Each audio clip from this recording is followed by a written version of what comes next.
Mga ibinebenta po na laruan sa labas po ng paaralan na umano'y may syringe.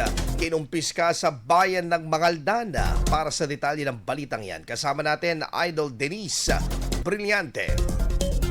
104.7 IFM Report. Kumpiska ng mga otoridad ang ilan sa mga ibinebentang laruang pambata sa paligid ng Mangaldan Central School dito sa Mangaldan, Pangasinan.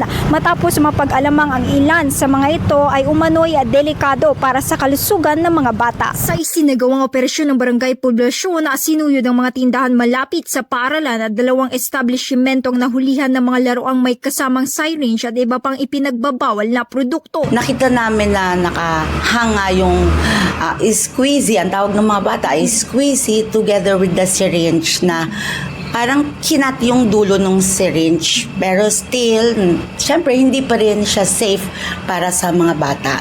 At saka yung mga matagal ng pinagbabawal na parang mga baril na may paputok. Yung sinabi namin sa kanila na dapat mag-ingat sila sa mga ibebenta nila. Nagugat ang operasyon matapos iulat ng pamunuan ng Mangaldan Central School ang pagkakasamsam ng mga naturang laruan mula sa ilang estudyante. Sinabi umano ng mga bata na nabili umano nila ang mga ito sa tindahan sa labas ng paaralan.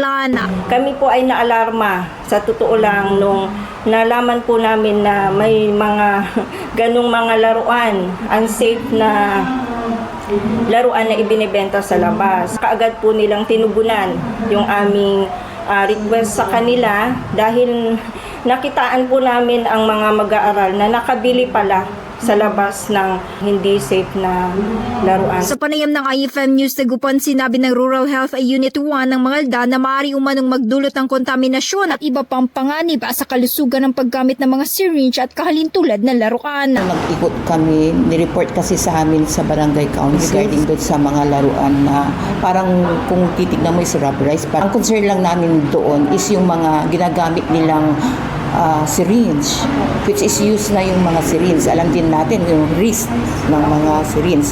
Halimbawa kung saan-saan nila tinusok yun, lalo na kung talagang contaminated na kasi used na yung mga syringe. At lahat ng mga magulang, bantayan din yung mga anak kung saan sila bumibili ng mga laruan. Magpapatuloy umano ang pagbabantay ng barangay sa mga manlalako sa paligid ng paaralan para masigurong wala ng kahalintulad ng mga produkto ang mabibili ng mga mag-aaral. Nanawagan din ng paaralan sa mga magulang na bantayang mabuti ang mga binibili ng kanilang mga anak upang maiwasan ang anumang banta sa kanilang kaligtasan kasabay ng paggabay ng mga guro. Kasama mo mula rito sa IFM News Dagupan, dito sa Idol Denise Brillante, Tatak, IFM.